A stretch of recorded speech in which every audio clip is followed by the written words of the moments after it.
En esta sesión em, vamos a comenzar con aspectos relacionados con la profesionalización de la geografía, que para finales del siglo XIX, por muchas razones que ya vamos a explicar, empieza a disciplinarse, por decirlo esquemáticamente, es decir, se empiezan a delimitar los campos de trabajo de manera mucho más clara de esta ciencia, ¿no? Del espacio o esta ciencia geohistórica. Y esto se ve mucho más claro en los Estados Unidos a finales del siglo XIX y en Europa. Mm, Posteriormente otros países empezaron a hacer el tránsito a esta profesionalización, introduciendo pues programas de estudio en los cuales, a nivel de pregrado, de posgrado, en los cuales explícitamente se hacía o se dictaba un currículo de geografía. Sin embargo, aquí tengo que aclarar que a nivel escolar siempre existió la geografía. Por lo menos se ve claramente durante casi todo el siglo XIX que consistía en un currículo más o menos asociado a la historia, y era casi que parte fundamental de la consolidación de una nación. Cada vez que ustedes piensan en naciones, en consolidación de naciones o en la centralización de los estados en la época moderna, casi siempre hay un programa de geografía unido a un programa de historia. Eso se hace por la sencilla razón de que la geografía y la historia son mecanismos de normalización o mecanismos de disciplinamiento social muy poderosos, porque ayudan rápidamente a instalar subordinaciones respecto a las élites e identidades de carácter territorial o de carácter nacional, que ayudan a incrementar los procesos de legitimación, ¿no? De los regímenes políticos o de los órdenes sociales, de las fronteras territoriales, entre otras razones, ¿no? Ahorita será materia de trabajo, ¿no? Pero en particular lo que uno ve rápidamente es que el maridaje entre geografía e historia, intereses estatales, está más o menos claro en todos los currículos escolares. Aquí, insisto, a nivel profesional de pregrado, de posgrado, estas asignaturas adquieren este carácter profesional es a finales del siglo XIX en realidad, ¿no? Se empiezan a ver sistemáticamente la formación de profesionales en geografía, específicamente. Bien, después se expandió por supuesto esta enseñanza profesional a Rusia, se expandió a Latinoamérica, se expandió por supuesto a varios países del Asia, incluyendo China y Japón, por supuesto, donde también tuvo sus desarrollos interesantes, sus desarrollos independientes. Bueno, mm, eh, la geografía también tiene una particularidad, y es que da lugar, o al menos incentiva, la formación de disciplinas menores o de disciplinas derivadas de la geografía.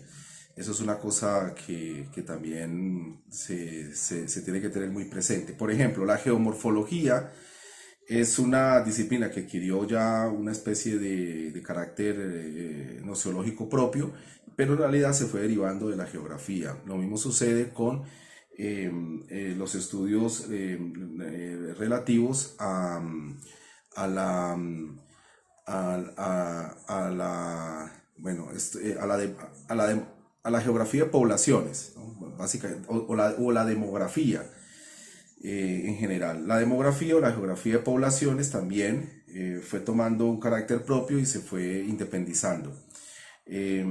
Otras disciplinas que su carácter ya muy consolidado para ese momento es la cartografía. La cartografía, recordemos, no es lo mismo que la geografía, es solamente un desarrollo disciplinar muy técnico que también está fuertemente vinculado en sus orígenes a la aparición de la geografía. La hidrografía también está fuertemente relacionado con esta aparición como subdisciplina o disciplina menor de la geografía, como también la biogeografía, que estudia la distribución de las plantas y de los animales en el espacio geográfico. Por supuesto, también tenemos desarrollos propios relacionados con la geografía económica, es decir, la geografía que se concentra particularmente en espacializar los recursos naturales o los recursos mineros, energéticos, los recursos agrícolas, entre otros, y cómo se distribuyen espacialmente en un territorio. La geografía económica adquirió mucha importancia también, ¿no? En la segunda mitad del siglo XIX, con su personalidad propia, bueno, se fueron desarrollando, ¿no? En general. La geodesia, por ejemplo, es una disciplina propia también, que muy motivada por la geografía, bueno, en particular por la cartografía, pero también penetró pues a distintos capítulos de la geografía en general, porque garantizaba en principio una cartografía más o menos precisa cuando se empezaron a hacer los primeros levantamientos geodésicos, que se diferencian de los levantamientos topográficos en el sentido de que la geodesia se ocupa es de la medición de la forma de la forma de la Tierra, ¿no? La forma y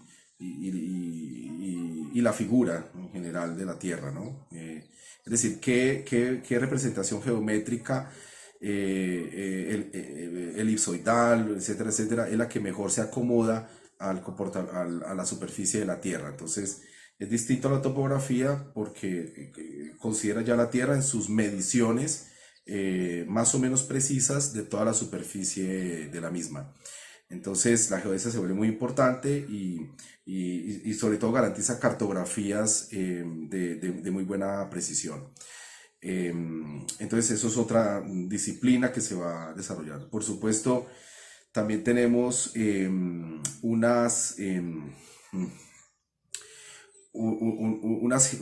geografías que van adquiriendo personalidad propia, como la geografía humana, que sobre todo se empieza a concentrar en la distribución de los asentamientos humanos, en principio, y luego trata de estudiar qué patrones siguen, patrones espaciales siguen estos asentamientos, cómo evolucionan en el tiempo. Y por supuesto, esto lo asocian a ciertas costumbres, a la lengua, a los hábitos en general, los idiomas o los dialectos que están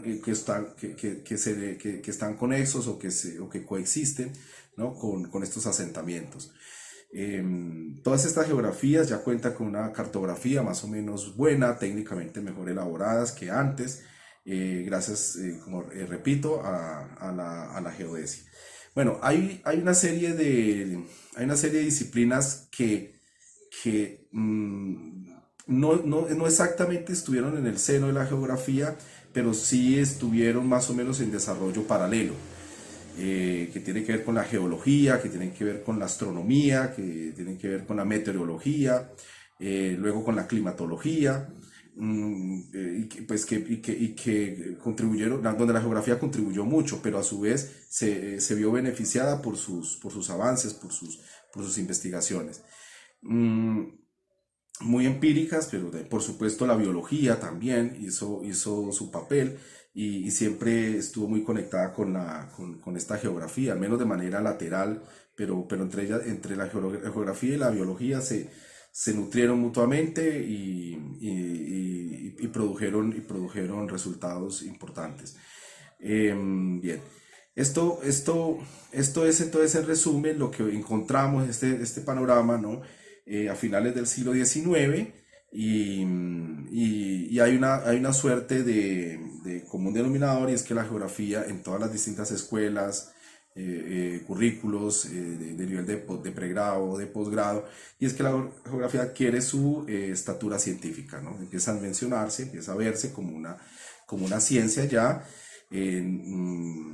rigurosamente establecida, porque se basa en datos, porque recae información empírica que la va agregando al inventario pues, de descripciones geográficas o porque es capaz de construir un mapa preciso del territorio, bueno, por muchas razones que tienen que ver con esto.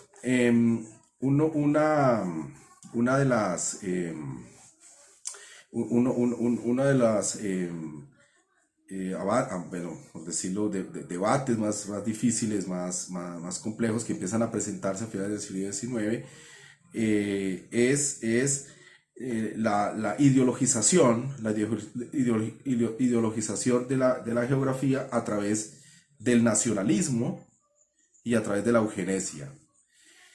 Es decir, la geografía fue una herramienta muy versátil que fue aprovechada de manera virtuosa, por decirlo así, por todas las ideologías que promovían los nacionalismos. El nacionalismo alemán de Bismarck o el nacionalismo belga con Leopoldo II colonizando África o el nacionalismo inglés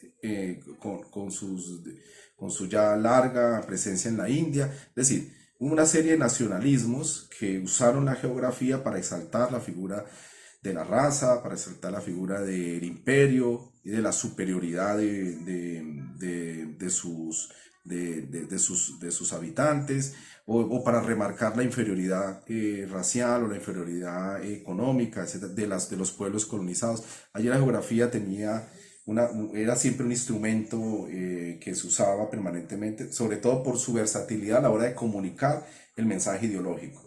Porque a través de un mapa uno comunica de manera muy versátil un mensaje, ¿no? Un mapa te dice, por ejemplo, algo tan abstracto como los límites territoriales de Colombia, rápidamente te da una idea de cuáles son esos límites a través de un mapa, ¿no?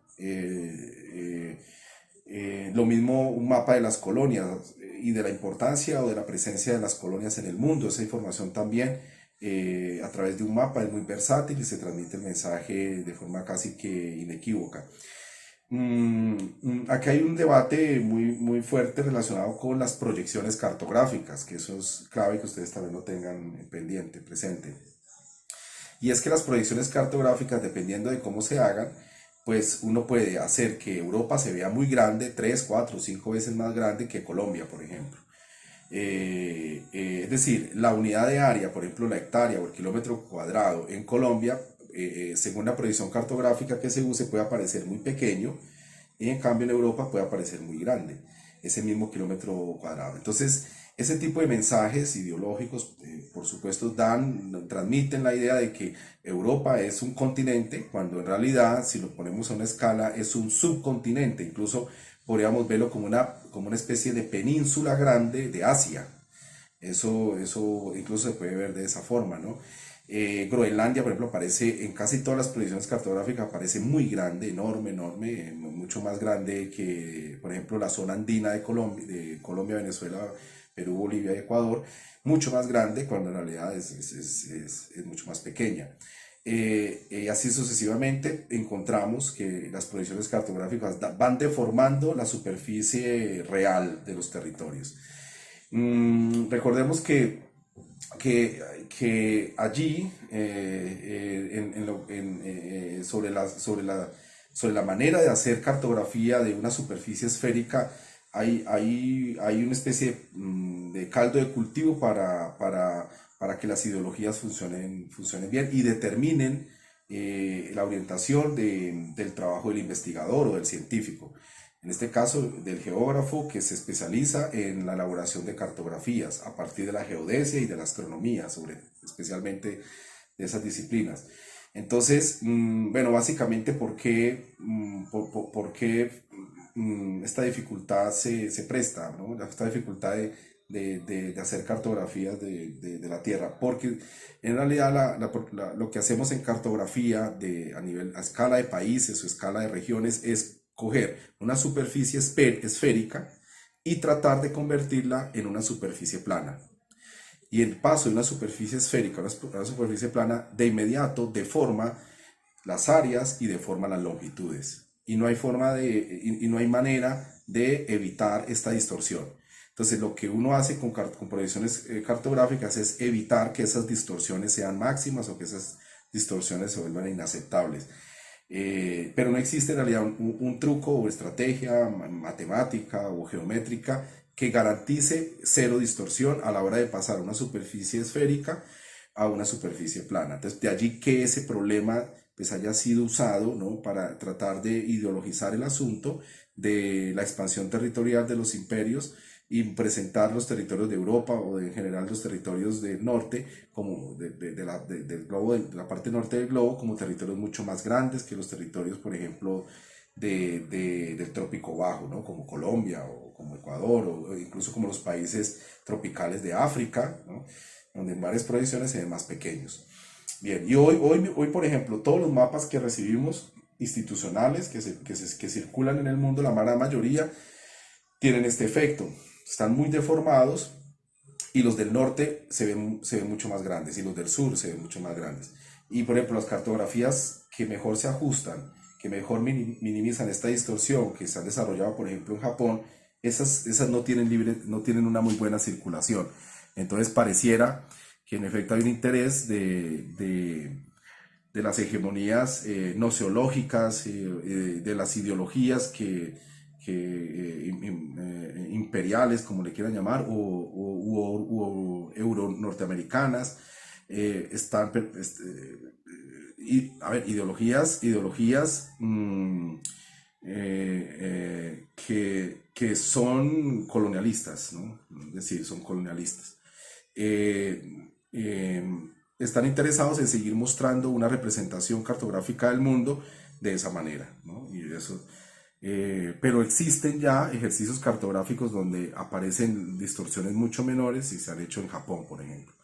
En las redes, en los buscadores, ustedes pueden encontrar unos mapas mucho más realistas, ¿no?, sobre este asunto y están disponibles, los pueden observar. Bueno, mm, pero sí por algo ustedes lo vean. Ahora, sobre la eugenesia, es una cosa también muy importante que hay que ver. ¿Qué quiere decir eugenesia? Recuerden que en griego eu es bueno, la expresión eu es bueno. Bueno, y la genesia viene en realidad de origen, es otra expresión griega que quiere decir origen, principio, ¿no? Es decir, eugenesia es buen origen, ¿no? Es decir, que proviene de una buena cepa o que proviene de un buen tronco. Y esto es una clara referencia a una idea de superioridad racial, ¿no? Es decir, hay personas que tienen mejores genes o hay personas que tienen mejores orígenes que otras y que por tanto eso les asegura una mayor capacidad en la guerra, una mayor capacidad para aprender, una mayor capacidad para desarrollar una técnica, una tecnología o para imponerse sobre las demás naciones, ¿no? Esa idea de la eugenesia fue muy movilizada, esa ideologización a través de la geografía. Pues hay que decirlo, sobre todo en la experiencia del nacionalsocialismo ustedes ven eso. En la experiencia del nacionalsocialismo, por ejemplo, Ratzel contribuyó a esta idea de comunidades superiores frente a comunidades inferiores, racialmente inferiores.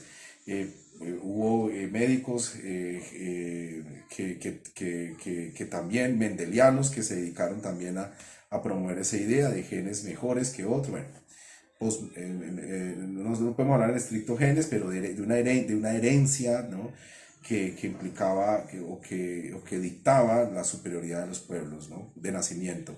Incluso geógrafos tan importantes como ya a principios del siglo XX, como Kristalla, que se escribe Kristaller, alemanes, ellos también contribuyeron con la geografía a reforzar este pensamiento eh, eh, de, de- de- de la superioridad de un pueblo como Alemania llamado a reordenar Europa como antiguamente lo hiciera el Sacro Imperio romano-germánico, con Carlomagno a la cabeza, etcétera, etcétera, desde el 800 en adelante. Entonces, este tipo de ideas, ¿no? Proviene de esos delirios, también fueron fomentados por geógrafos, literalmente, ¿no? Como Ratzel y como Kristalla. Kristalla de manera mucho más sutil o mucho más discreta, de manera mucho más discreta, porque pues él planteó fue un rediseño de asentamientos, de vías, de organizaciones político-administrativas de Europa, pero claro, o colocando a Berlín como una nueva Atenas que iba a reeditar la gloria de una especie de pueblo ario, ¿no? Pero en épocas contemporáneas, ¿no? Para ellos. Eso también sucedió. Y por eso la geografía es una ciencia que no se puede descuidar. Es decir, hay que tener mucho cuidado con ella porque todos estos mensajes se pueden transmitir a través de ella. Y repito, especialmente por esa capacidad propagandística tan fuerte que tiene a través de los mapas y a través de manuales, de atlas, de opúsculos, ¿no? Donde ustedes pueden transmitir otro tipo de información y que también se prestan siempre para estas ideologías nacionalistas que terminan en nativismos, en casi en tribalismos o en ideologías que tienen que ver con proyectos eugenésicos como la expansión de una raza superior, ¿no? Ese tipo de cosas que ustedes ya, yo creo que ya conocen de manera general. Bueno, mm,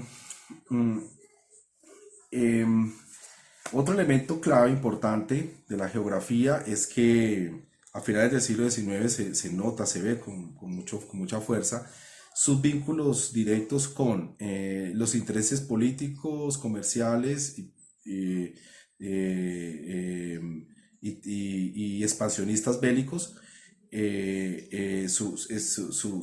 sobre todo por ejemplo, con África, ¿no? Con África, cuando hubo la repartija de África en los años de 1870.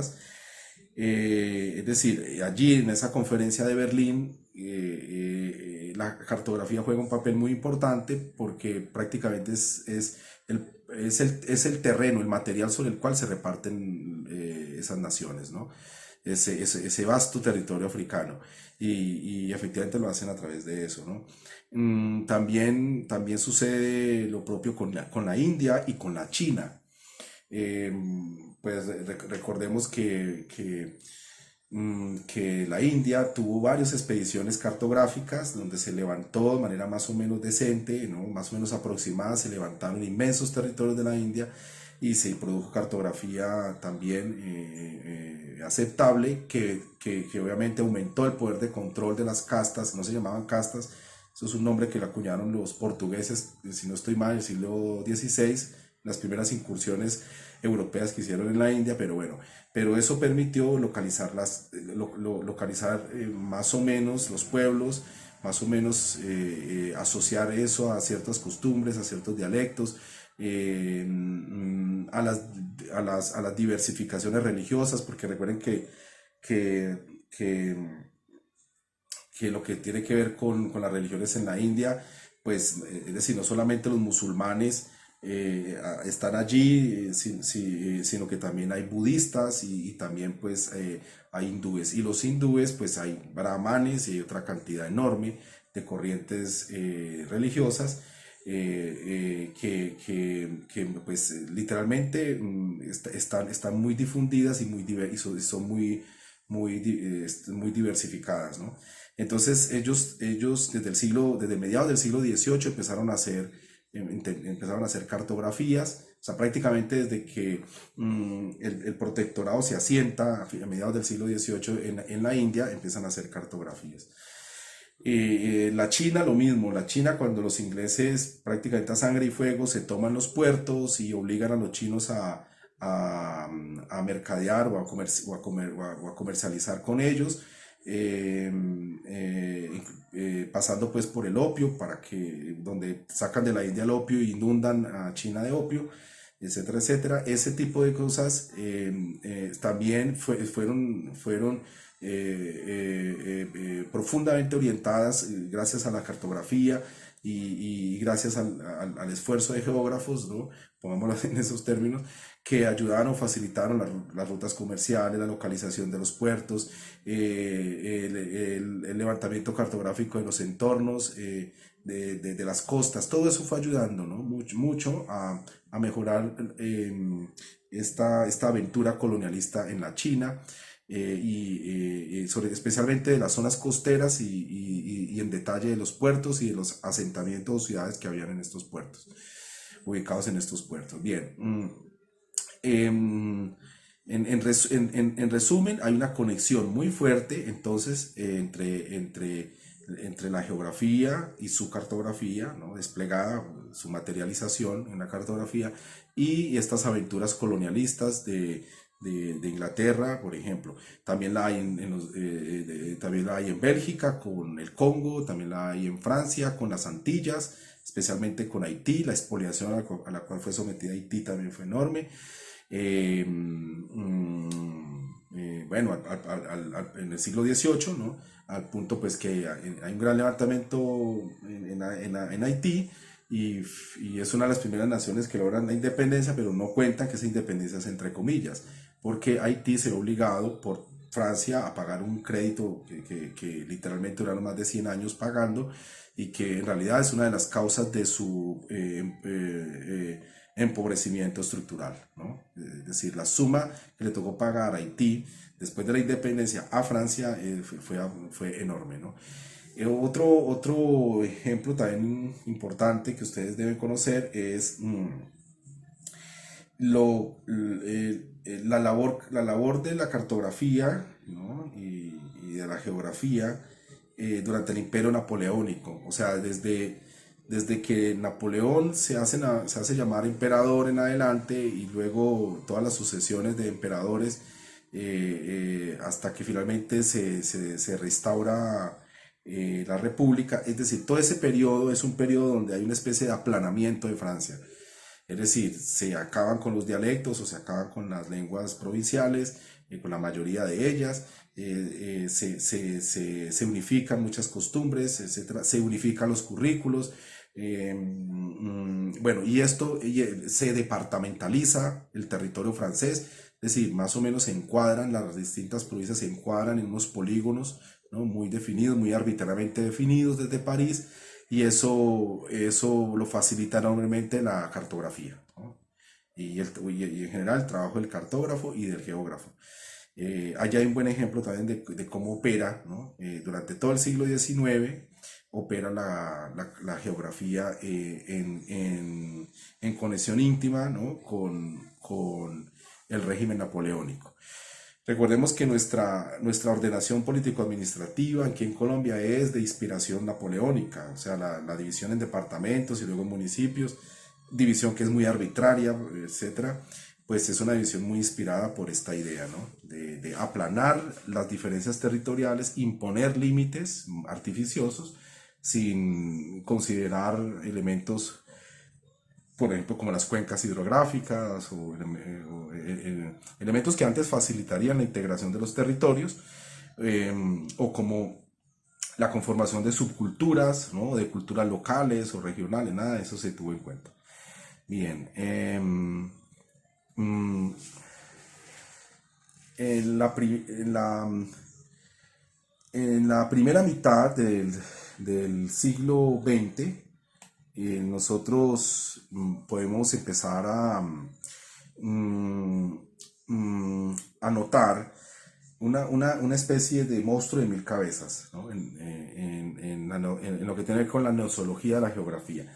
Es decir, la geografía se ocupa de una diversidad enorme de temas, eh, pero no se ve con claridad cuál es el campo específico de trabajo de la geografía, no se ve con claridad cuál es la metodología propia de la geografía, Es decir, hay una especie de superposición de distintos modelos de interpretación en la geografía y no se ve con claridad una identidad propia, ¿no? O sea, toda la primera mitad del siglo XX, en lo que tiene que ver con esta ciencia, no es fácil, no se entiende cuáles son estos elementos nociológicos que la definen, que le dan una identidad propia. Ha pasado con muchas ciencias, pero con la geografía pasa, o la crisis, o el cisma neozoológico es mucho más fuerte, porque la física más o menos logra reducir sus campos de acciones o su campo de interés, la biología lo mismo, la geología, la vulcanología, es decir, se ven más o menos claras las diferencias, ¿no?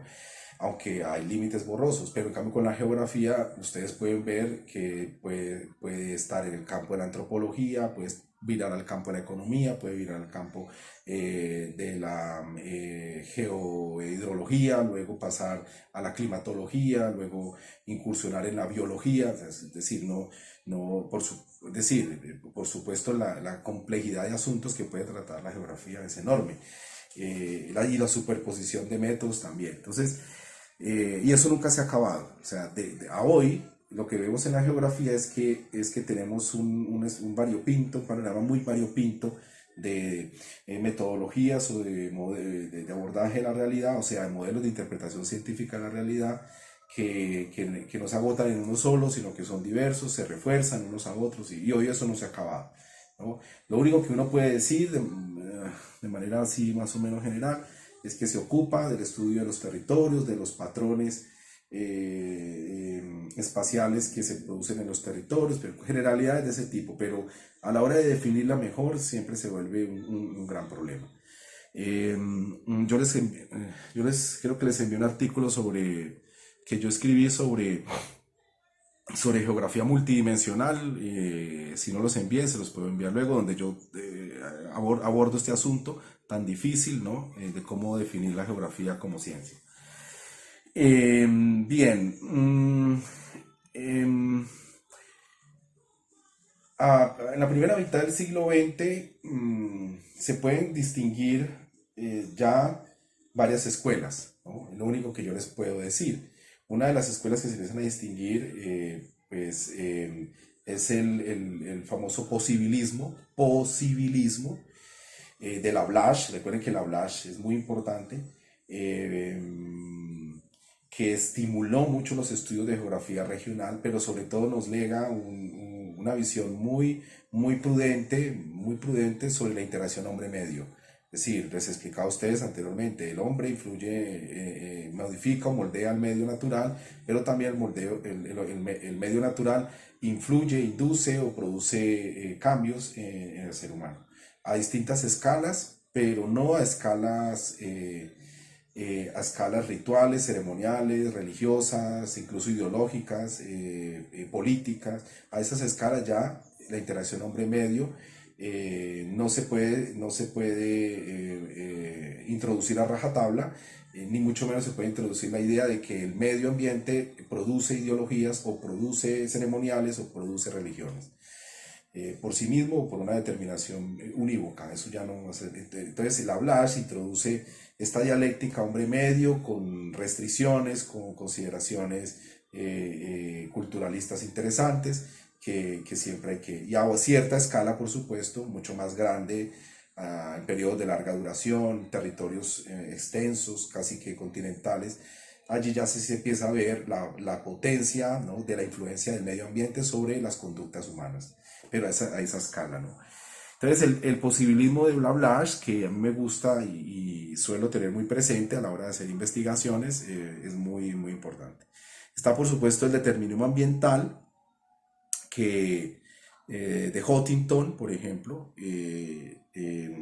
que pues hizo fama, este determinismo ambiental hizo fama a través de, por ejemplo, de Choque de Civilizaciones, ¿no? Una obra ideologizante donde pues, en realidad defiende la tesis de que dos grandes proyectos civilizatorios, como el proyecto civilizatorio del Islam, de la religión del Islam y el proyecto civilizatorio de Occidente, que se supondría que es el proyecto de cristianización, son inevitables son inevitables en el sentido de que se van a chocar, ¿no? De que se van a conflictuar permanentemente y que no caben en el globo. Esos dos proyectos no caben en el globo simultáneamente, ¿no? Uno necesariamente deberá doblegar al otro. Y bueno, y, y allí tratan de aportarse un conjunto de explicaciones que, pues que son escolarmente planteadas como deterministas ambientales, ¿no? Pero en eso habría que tener cuidado y habría que ver que el determinismo ambiental allí juega cierto papel, pero luego pasa a cumplir el papel superior o mayor, la ideología o la religión, sobre todo en el proyecto de la expansión del Islam. No obstante, pues hay referencias más o menos que tienen que ver con la dependencia a los recursos petroleros, la escasez de la oferta ambiental, el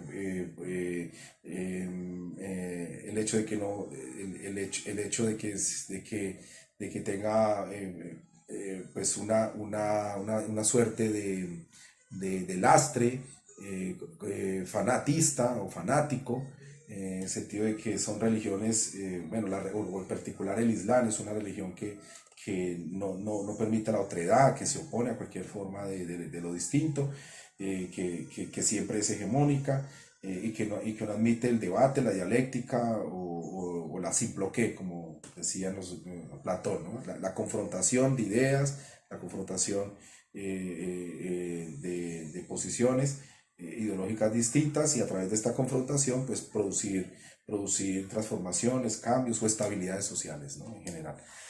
Eso es lo que podemos ver en Huntington. Sauer es otra gran corriente que se conoce como geografía cultural, donde básicamente se ocupa de explicar por qué la cultura ha moldeado los paisajes naturales de una u otra forma, ¿no? ¿Por qué existe tal moldeamiento del paisaje natural? Y esa explicación es profundamente cultural en general en Sauer, ¿no? Allí hay un peso importante de las fuerzas culturales para reducir. No vamos a entrar en el debate de qué es la cultura, porque eso es muy grande, es enorme. Entonces, por ahora no, más adelante vamos a ver. Y finalmente el positivismo en ciernes de la geografía, que ustedes rápidamente lo pueden ver en Schiffer, ¿no? En Schiffer, que le dio un aire enorme, ¿no? Cientificista a la geografía, porque la presentó como una ciencia capaz de ser universal a nivel de la geometría, de la física newtoniana, etc. A nivel de la biología molecular, bueno, las grandes ciencias, ¿no? O bioquímica, cosas de esas. Siempre es visto esto como una gran oportunidad de expansión cientificista de la geografía a lo largo y ancho de las universidades o de las instituciones del saber. Eso también es importante, esa otra escuela, ¿no? Que ya hoy sigue muy vigente, es muy fuerte la vigencia de esa tendencia. Y finalmente, Harshor. Harshor es interesante porque él recupera la idea del excepcionalismo como pues de la geografía, es decir, en el sentido de que es una disciplina ideográfica que se ocupa en realidad de explicar las diferenciaciones regionales o las diferenciaciones de área territorial, ¿no? Y que debe de manera muy prudente ir escalando, ¿no?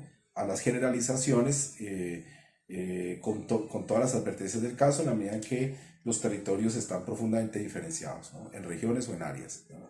Recupera la idea kantiana. Obviamente hay un material empírico mucho más sólido, ¿no? Se apuesta por un proyecto científico con información vastísima, ¿no?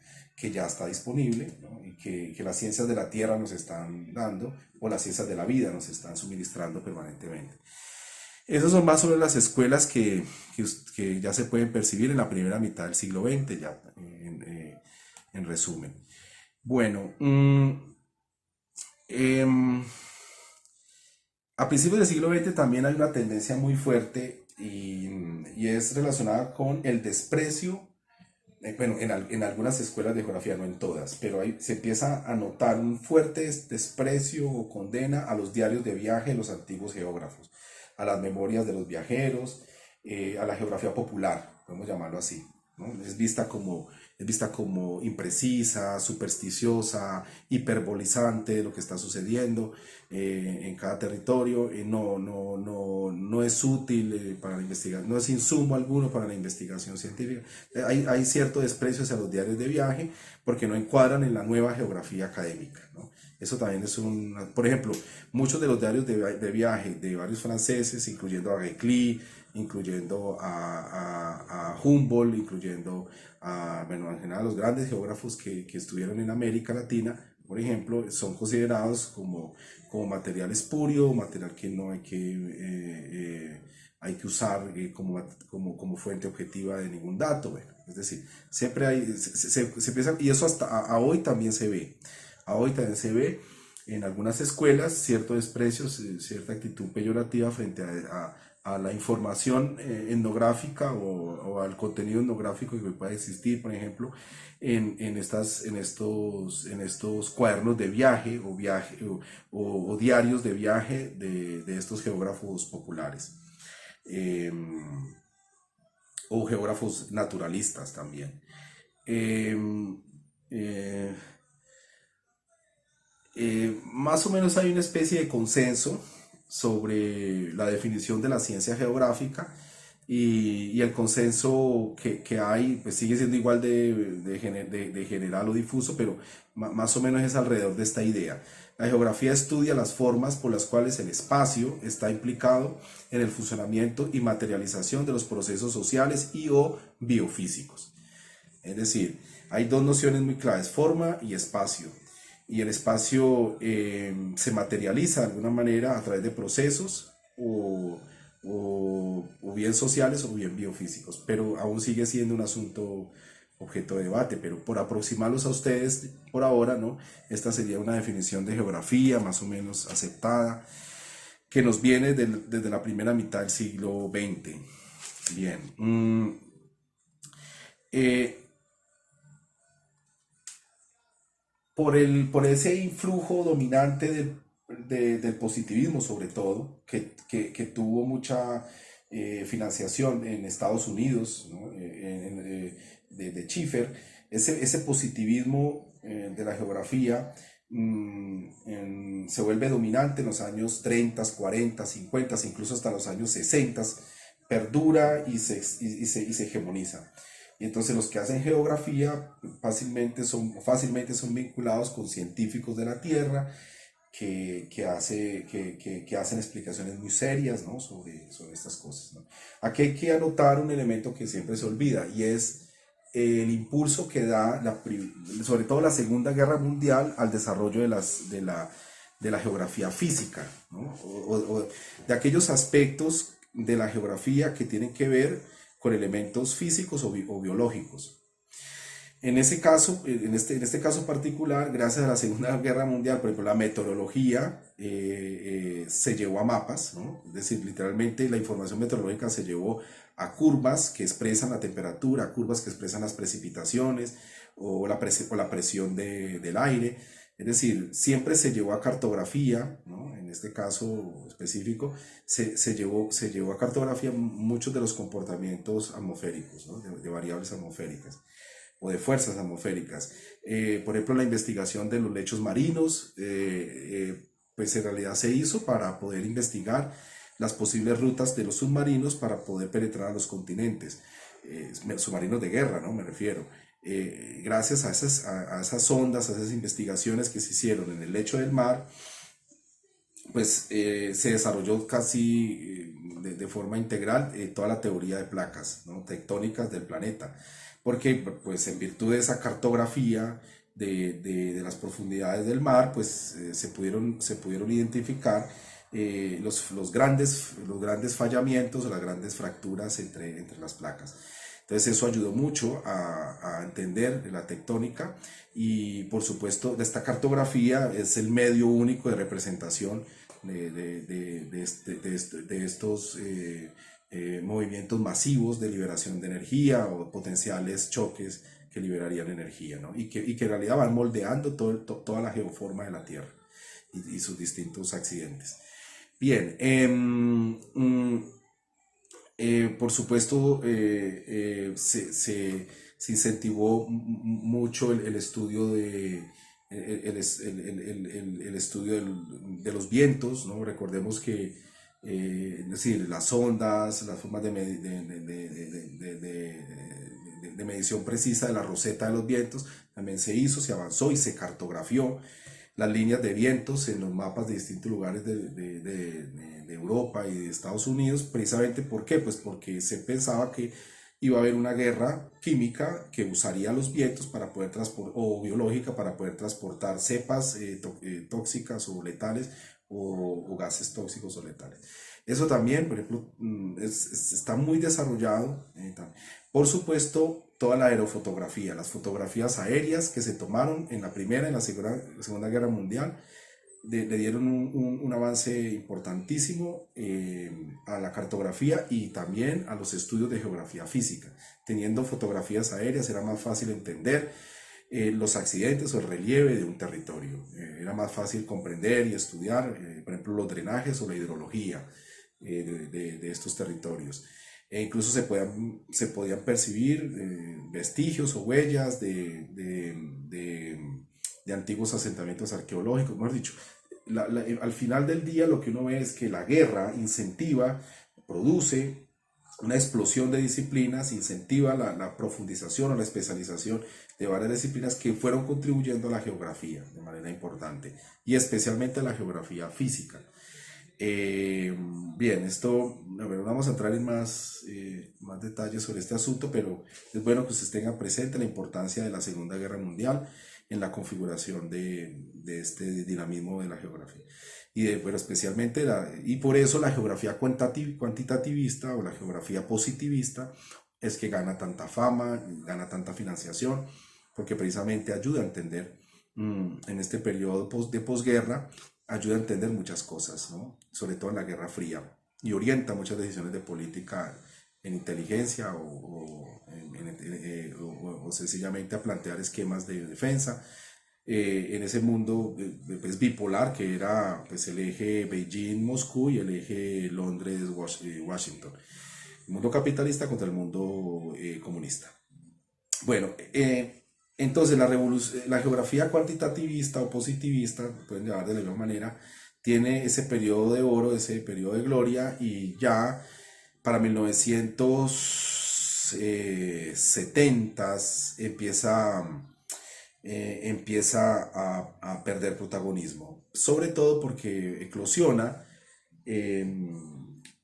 una geografía de inspiración marxista, sobre todo empieza así, es decir, el marxismo, gracias a los trabajos de Lefebvre, de Harvey, pero sobre todo del francés, de Lefebvre, ese marxismo se va acercando a la geografía y va dando lugar a una explosión de tendencias o de estudios que se llama geografía crítica o geografía, a ver, tiene varios nombres, geografía crítica, geografía radical o geografía marxista.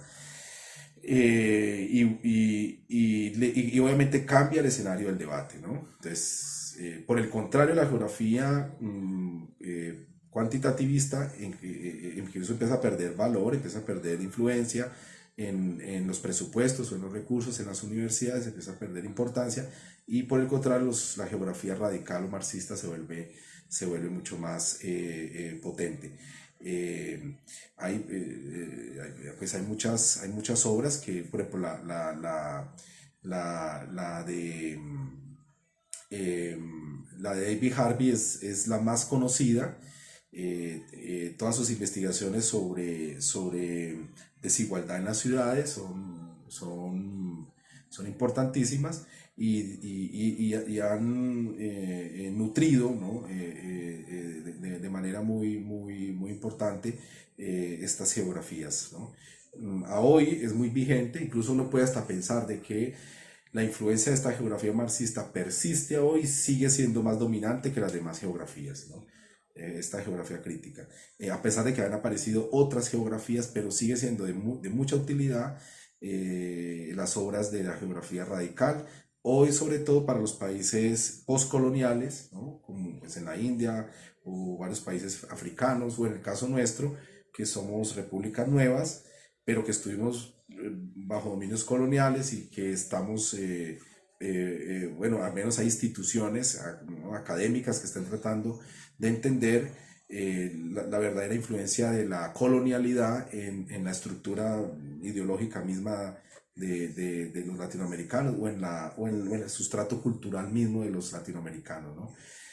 Todos estos estudios que se están haciendo desde Quijano, pero que en realidad viene del marxismo negro, que de mediados del siglo XX, que eso casi no se dice y no se estudia, pero que en realidad, y de Franz Fanon, ¿no? Pero que en realidad es muy viejo, ¿no? Muy antiguo, y incluso no puede ir mucho más allá, y hay un discípulo de Max Weber, que trabajó ese tema de la colonialidad y que prácticamente sentó las bases, pero que norteamericano, origen norteamericano, creo.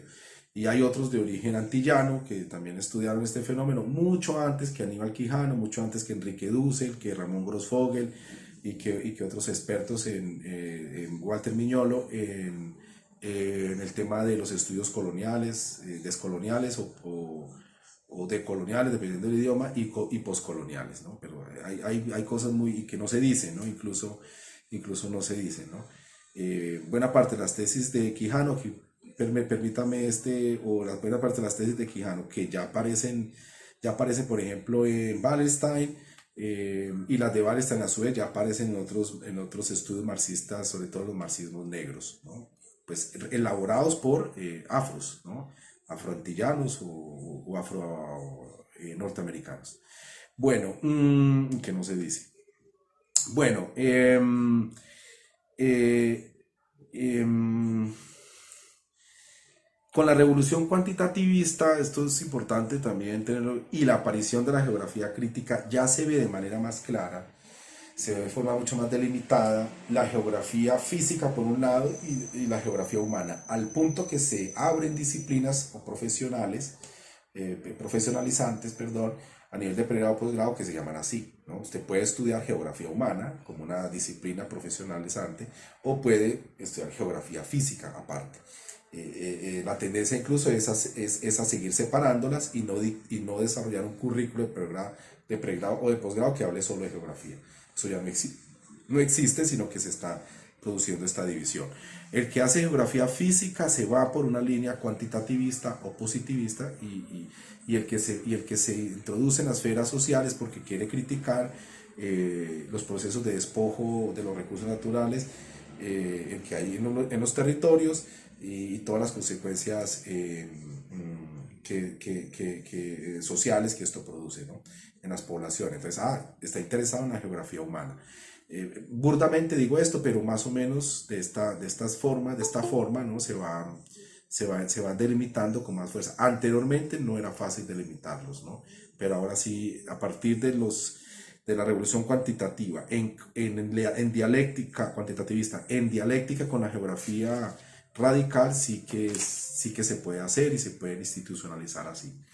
Bueno, mm, hay un tema muy recurrente, y es la ausencia de historia, la ausencia de la variable histórica en la geografía. Es una cosa que siempre se ha insistido desde el siglo XIX, ¿no? Es decir, no se ve claramente la importancia de la elaboración histórica, del acervo histórico en el estudio mismo de la geografía. Eh, y ese es un asunto que, por ejemplo, que trata David Harvey de solucionar. David Harvey lo que dice: mire, yo no voy a hacer geografía porque en estricto, meramente geografía, sino voy a hacer geohistoria.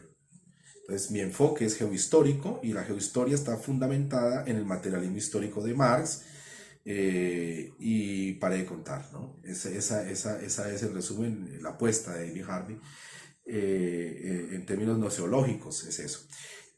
Claro, al marxismo, por ejemplo, o especialmente a la obra de Marx, construida en el siglo XIX, se le decía lo contrario, que tenía mucha historia pero poca geografía. no había hecho un ejercicio de espacialización eh, rigurosa de su materialismo histórico. Cosa que, bueno, se le puede señalar, pero si ustedes revisan, por ejemplo, los últimos trabajos de Enrique Dussel, cuando él revisa el Capital, los Grundrisse, o sea, los borradores del Capital, pues ahí se ve claramente ya una preocupación por el problema, pues, de la localización, de las economías de viaje al transportar una mercancía, de la ubicación de los barrios obreros, o sea, ya se empieza a introducir elementos espaciales en la teoría de Marx, pero lo que pasa es que no se desarrolla. E incluso ustedes ven en el estudio de la plusvalía, en las colonias, ¿no? Cómo se van produciendo las plusvalías en las colonias. Se ve pues una preocupación por entender más a fondo la influencia de las distancias, o sea, la geografía, ¿no? Y de los recursos naturales, su escasez o su abundancia, se ve con más fuerza en el tercer tomo del Capital, ¿no? Entonces, los que quieran leer, por ejemplo, las 15 tesis de economía política, o no, las tesis de economía política, no recuerdo cuántas son, que es un libro de Dussel. mm, Allí pueden encontrar más o menos una visión muy resumida de esto que les estoy hablando, ¿no? Es una obra que también está disponible en las redes o en el repositorio propio de Dussel está disponible y allí pueden enterarse de ese estudio, que es un estudio riguroso, muy interesante, sobre Marx. Bueno, otro elemento también clave es que la geografía adquiere compromiso político y fines morales. O sea, con la geografía crítica, la geografía deja de ser una cosa completamente aislada o desentendida de los problemas del Estado, los problemas sociales, y se compromete ya seriamente en militar, en hacer militancia. Militar para cambiar las condiciones de vida de los pobres o de los marginados o de los migrantes sin papeles. Es decir, la geografía se va miscuyendo, se va metiendo como militancia, ¿no?, permanente en los barrios, en general en las comunidades, para tratar de cambiar las condiciones de vida de la gente. O sea, la geografía se vuelve militante. Eso es otra característica y hoy no ha terminado. Hoy incluso el factor común del geógrafo es ser militante. O sea, cosa que antes no sucedía. Con la revolución cuantitativista de la geografía, eso no pasaba, pero ahora sí. Ahora se ve eso con más claridad. Eh, eh, el método geohistórico de David Harvey es un método que ha ganado mucha fama y tiene mucha potencia científica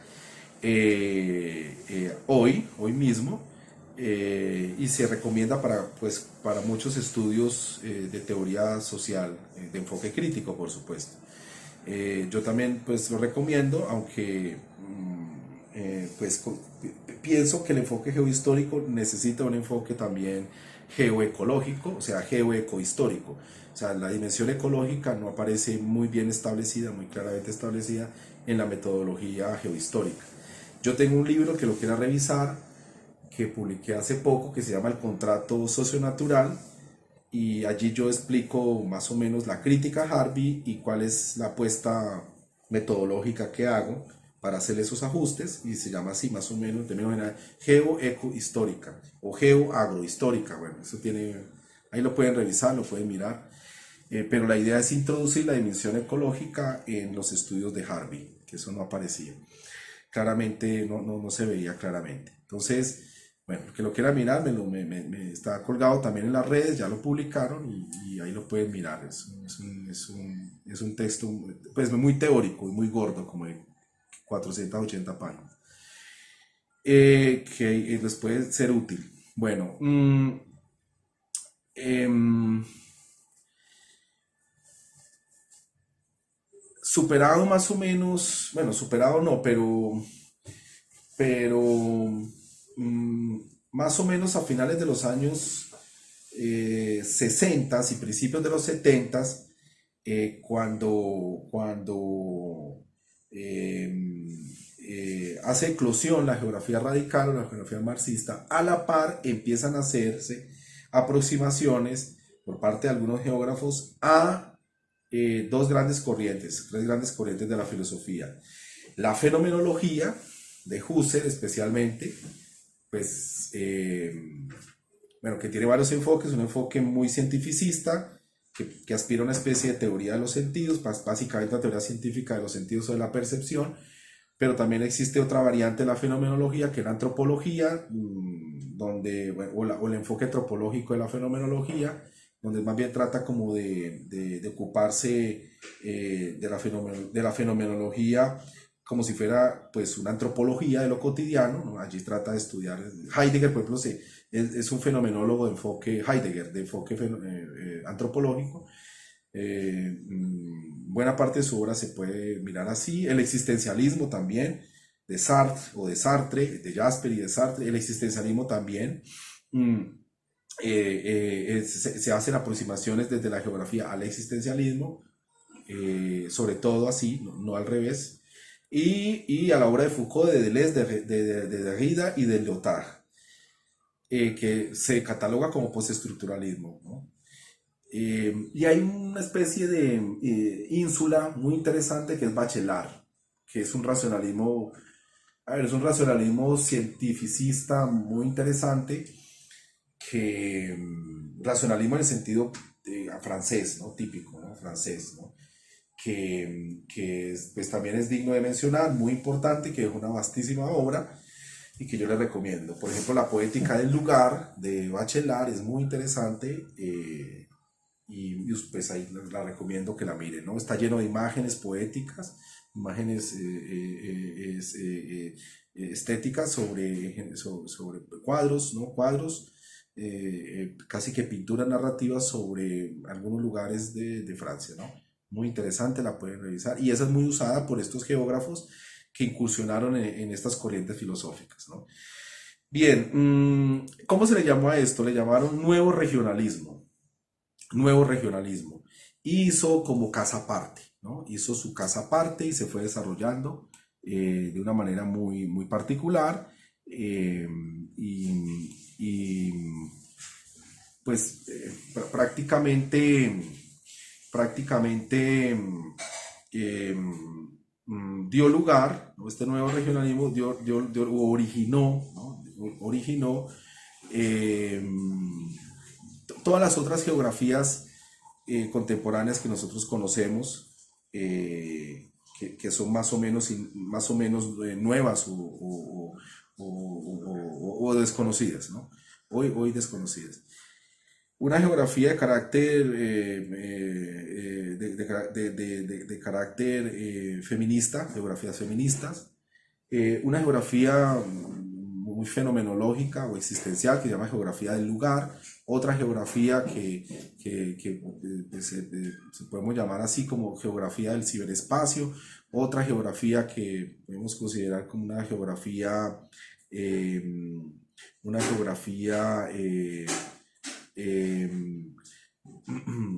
de las percepciones. Es decir, hay una amplitud enorme, un estallido de geografías a partir de esta nueva geografía regional, que hoy se siguen haciendo, ¿no? Hoy se siguen trabajando y pues bueno, tienen una potencialidad importante y se sigue investigando sobre ese tema. Ustedes, por ejemplo, pueden tomar proyectos de investigación haciendo uso de cualquiera de estas geografías. No obstante, pues mi recomendación es que hay que leer de manera más o menos responsable a sus fuentes, ¿no? En este caso, a estos filósofos que les sirven de base para poder tener una explotación productiva de estas geografías nuevas, ¿no? Bien. Mm, para resumir este asunto, eh, las geografías humanísticas o nuevo regionalismo, se me olvidó decir, geografías humanísticas, pueden ustedes, eso es tautológico, es lo mismo que nuevo regionalismo, tienen unos autores muy conocidos. Uno es Trift, muy conocido, otro por ejemplo es Entrinkin. Lo voy a pronunciar en castellano porque la pronunciación en el idioma original es un problema. Entrinkin, el Jifu Tuan, muy conocido, Anwin, Anwin es mucho más conocido, y otros, hay otros muchos. Por ejemplo, los europeos nórdicos tienen muchos geógrafos dedicados a estos enfoques humanísticos, y allí pues pueden explotar una cantera importante. A mí me parece que han hecho aportes interesantes, pero en otras hay prácticamente, a ver, para decirlo en términos muy esquemáticos, me parece que eso ya es prosa literaria, ¿no? Es decir, y que está bien, ¿no? Está bien que haya experimentos de aproximación del lenguaje científico a la prosa literaria o viceversa. Me parece que esas hibridaciones son muy interesantes. Pero no se puede hacer aparecer esas hibridaciones como, por ejemplo, un documento científico. Más bien, sí, tienen la categoría o la condición de ensayo, o tienen la categoría o condición de teoría, como le quieran llamar, ¿no? Pero como tratado científico, como artículo científico, como obra científica, ya no se puede. De la manera que uno no puede pasar un texto de topología algebraica como si fuera un poema, ¿no? Como un poemario. De esa misma manera uno no lo puede hacer, ¿no?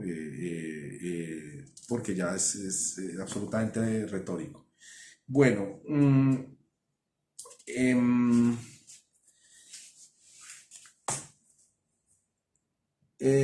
finalmente, mm, finalmente, mm, quiero dejar unas conclusiones, ¿no? Quiero dejar unas conclusiones eh, al respecto, y con eso vamos terminando esta sesión. Eh, Antes de las conclusiones, perdonen, antes de las conclusiones, es importante, quiero leerles este aparte de, de Poética del Espacio de Bachelard, para que ustedes vean más o menos la geografía humanística cómo está operando, ¿no? En este asunto. Escribe Bachelard en Poética, repito, del Espacio. Aunque es, en el fondo de su ser, un habitante de las ciudades, Baudelaire siente el aumento del valor de la intimidad cuando una casa es atacada por el invierno. La escena sucede en un cottage es casa de campo, del país de Gales. Una agradable habitación no hace más poético el invierno y no aumenta el invierno y la poesía de la habitación. Eso lo escribe así Bachelard. Bueno, pues sepan ustedes que con esta perspectiva, ¿no? de percepción y estudio del lugar, pues se han hecho geografías, ¿no? Geografías a manera de ensayos o a manera de teorías, ¿no? Y en efecto, ustedes pueden allí constatar de que el lugar se vuelve absolutamente relativo con relación a cada experiencia subjetiva. Los lugares físicos casi que se disuelven en estas emociones o percepciones, y en general lo que se ve es que los espacios que uno habita, la ecumene, se convierte en una especie de mundo difuso entre lo objetivo y lo subjetivo, ¿no? Eso es en términos estrictos lo que puedo encontrar allí. Otra parte de Bachelard. De todas maneras, más allá de la casa habitada, el cosmos de invierno es un cosmos simplificado. Es una no casa, en el estilo en que el metafísico habla de un yo, de un no yo. De la casa a la no casa, todas las contradicciones se ordenan fácilmente. En la casa todo se diferencia, se multiplica. La casa recibe del invierno reservas de intimidad, finuras de intimidad. En el mundo, fuera de la casa, la nieve borra los pasos, confunde los caminos, ahoga los ruidos, oculta los colores. Bueno, esto es otro ejemplo, ¿no? De los espacios habitados en Bachelard como lugares donde usted no encuentra ninguna diferencia entre los sujetos y los objetos, ¿no? Por decirlo así, entre un sujeto que está objetivando cosas o un objeto que está allí esperando que lo objetiven. Ese tipo de diferenciaciones no existe. Existe una especie de interacción entre el objeto y el sujeto. Subjetiviza permanentemente el objeto. Bueno, es decir, aquí podemos hacer una larga explicación al respecto, pero aquí pues, obviamente no vamos a entrar en esos detalles. Eh, mm, eh, por ejemplo, si ustedes miran en Trinking tiene una obra, creo que ya está traducida al castellano, que, bueno, esto es intraducible. Se llama Betweenness the Place, algo así como la entreidad del lugar. O sea, la palabra entre o estar en medio de, ¿no? Del lugar, pero le agrega el giro, ¿no? Es sí, algo así como estar en medio de, esencialmente en medio del lugar, para decirlo así en castellano muy, muy, muy, muy puro. Ese tipo de obras, pues, son un despliegue de reflexiones que se hacen desde una experiencia muy subjetiva, ¿no? Los invito, bueno, más otras consideraciones, ¿no? Otras consideraciones críticas que, bueno, aquí no tengo tiempo para abordarlas, pero los invito a que revisen las obras mismas, vayan a las obras mismas y lo miren. Eh, eh, bueno, ya en lo que les había prometido sobre las conclusiones. Una gran conclusión de estas geografías, hasta al menos hasta los años 70, 80, es que efectivamente el objeto de estudio único no tienen. Hay muchas metodologías, segunda conclusión importante, hay muchas metodologías superpuestas, metodologías de investigación. La construcción de la validez científica de estas tesis o teorías se dirime en cada nicho o en cada escuela. O sea, uno no puede pedirle a un geógrafo físico que le valide los trabajos de geografía cultural, por ejemplo. Se vuelve un gran problema. Mm, Siempre han existido pretensiones de unificar las distintas disciplinas de la geografía en una gran geografía, pero no ha sido posible.